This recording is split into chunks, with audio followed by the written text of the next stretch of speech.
Yo, this is why I don't eat any food on Sundays. My name is Susu. I went from a fat loser to a D1 football player. But before we get into the video and I tell y'all why I don't eat on Sundays, I'm gonna rap. J. Cole type beat. Yeah, you won't get no reprieve from me. I don't care even if you naive. My name is Sue Lee and I'm coming through stacking cheese. Cheddar, cool like the breeze. On the coast on a Sunday. Why? Cause I'm on it. One day. I'm not feeling the rap today, huh? This shit is not a good beat. So back to the topic though. Why don't I eat on Sundays? So this essentially all goes back to like a big overarching theme that y'all gonna notice about my channel is fasting. Fasting is a big part of my life. Y'all, there's just too many benefits to fasting because that's what I'm doing when I don't eat on Sundays. I'm fasting. I'm not eating. When you don't eat, that's fasting. And the reason I don't eat, number one, is really for energy. Every time that you have to eat food and digest food, obviously food is used as energy, don't get me wrong, but a lot of the food, especially nowadays with refined carbs, just shitty ingredients, seed oils, it inflames your body and it pretty much, it slows down your mind so you're not able to think as clearly, you're not able to be as sharp. So for me, a big reason why I don't eat on Sundays is just to give my digestive system a rest. I give it time so that way my body can focus on healing other parts of myself, because that's another thing is like when you're digesting all the time, your body can't focus on healing a bone. It can't focus on healing muscles. It can't focus on fixing a disease if you have a cold or something. So when you take the focus away from just digestion and you put it in everything else, it's like your bones heal faster, you don't get sick. Not to mention, there's a lot of benefits from fasting. So number one, like I said, obviously, mental benefits, energy. When you fast, it's like your brain gets switched on essentially, because when you eat food, it's like I said, a lot of your faculties have to go towards digestion. But when you don't eat food, it's like your brain is switched on. You're able to think much more clearly. It's much more sharper. You're much more focused. You're just much more locked in. It's easier, like I said, it's easier to get shit done. So if I have to do schoolwork, if I have to work on a business, I'm not going to be eating because it's not efficient. On top of that, it's a time factor. Eating all the time, cleaning, preparing food, like I said, just going out, having to buy food, all that takes time. Not to mention then you got to digest the food and who knows how long it'll take you to get back on track. So when you can just avoid that, that saves you so much time. And like I said, just having a whole day not to eat is very good because it just gives your body a whole reset. Not to mention it helps you stay super lean as well. Like if you're trying to gain a bunch of muscle super fast or you're trying to put on weight, then you probably don't want to do this. But for those of us that are just more focused on like mental benefits and also just being lean, being athletic, being aesthetic, like this is essential because this way your body just gets a reset and it just helps you stay so lean. Like it's really easy to like look the way you want when you just don't eat one day out of the week. On top of that, like I said, you get a whole bunch of like hormonal benefits. Testosterone goes up, HGH, which is human growth hormone, goes up, and BDNF goes up. So what does all that mean though? Testosterone, that means like you're gonna have more energy. You're gonna actually be stronger. HGH, that's the youth hormone. You're gonna have more life. You're gonna have more vitality. Like it's called the youth hormone for a reason. It makes your bones grow stronger, it makes your muscles grow, and it makes you look younger. And then BDNF, that's brain-derived neurotrophic factor. This means that you're going to be smarter, okay? Brain-derived neurotrophic factor, that just means that there's going to be more cells firing up in your brain, so you're going to get smarter. On top of that, insulin goes down, which means it's going to be harder to gain fat. So you get lean, you get smart, you save time, and not to mention, you also get to practice your discipline.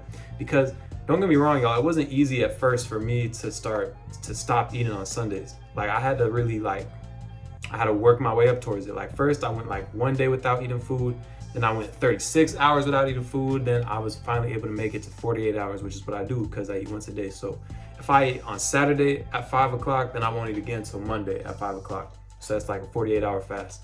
And then this way is real simple. So that way, if I ever want to do a longer fast, like a 3-day or a 4-day fast, it's really easy because my body's already used to doing 2-day fasts like frequently, like every week or every other week. So if you want to try this out for yourself, just see how it feels, because if you try this out, be warned, you might get addicted because you'll never you've probably never experienced like your brain not having to use food and being able to really focus for real. It's literally like in Lucy, in the movie Lucy. It's like when your brain just gets boom, just switched on, and like now you can like access 100% of your brain. But I would recommend not just starting right off the bat with this. I would recommend starting with intermittent fasting. So this is where you only eat for 8 hours at the day. So you'd only eat from like 12 p.m. to 8 p.m. And just start with that for a week. Then, slowly condense down your window. After another week, then try to go like a whole day without eating. Then, give it a break. After a couple weeks, then go 36 hours without eating. Like, just slowly work your way up towards it. But start with intermittent fasting, because this is going to give you a microdose of all the benefits, higher HGH, human growth hormone, higher testosterone, higher BDNF, lower insulin, all that. It's going to give you a microdose. Obviously, you're not going to get like the whole spectrum of benefits that you get if you just didn't eat for an entire day, but you'll still get a lot of benefits, and your body will slowly begin to adapt. And at first you might be like getting hangry, you might be getting, hungry during the times that you're used to eating. This just takes like a couple of days. Honestly, it might even take like a week if you're that addicted to food, but really it should only take a couple of days for you to get used to your new schedule. And the key here also, don't start eating less food. Like that's a recipe for disaster. Let's say like you're eating 3,000 calories from breakfast till dinner, from sun up till sundown. Now just eat the same amount of calories, just in a smaller window. That's all you have to do. Because you got to understand like the history of fasting. The history of fasting is just, it's what people used to do back in hunter-gatherer days. It was natural, it was normal. So you would hunt for a big catch, you would find like a woolly mammoth, you would try to find a saber-toothed tiger. Well, you'd probably be being hunted by a saber-toothed tiger, but you get it. You would try to find a big piece of game, a big piece of meat, pause. And then what you would do with that is that then, you would cook it or whatever, you would eat it however you eat it.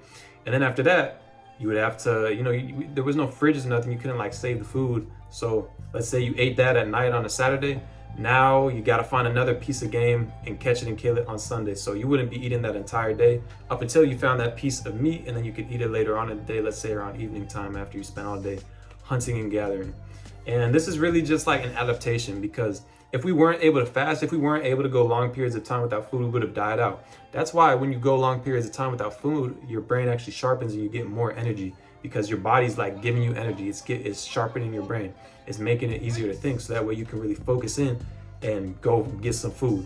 But we're gonna kind of hack the system now, since it's the 21st century. We're gonna hack it, and instead of looking for food, since food is abundant, a lot of people are fat. We don't really need. It's not hard to find food is what I'm saying. So we're gonna hack the system, and now we're gonna use this extra energy, this extra added mental benefits to focus on our work, or maybe to focus on training. Just depends on what your goals are. Another thing too that I personally think why people aren't promoted to fast is just that if you're always fed all the time, like I said, your brain doesn't work as fast. Your brain's like, you become satisfied, you become comfortable. So you're less likely to revolt, you're less likely to stir up conflicts, you become more comfortable. Hey, are there people that want you to be more controllable and comfortable and just okay with things? Hey, that's not for this video to discuss. That's just a little thought I'm putting out into the ether, into the void, into the space, just for you to munch on. But with that being said, y'all, that's why I don't eat on Sundays, y'all. If you want to try it out, like I said, start with the intermittent fasting and just slowly work your way up to it. Don't go 0 to hero. That is near impossible. Just, work your way up. Gradual, exponential increase, compound effect, all that good stuff. But with that being said, don't forget, check out the Athletic Body Program, link in bio. And with that being said, my name is Sue, the one Sule, the one Sue is Suleiman. I'm out, stay up and stay blessed.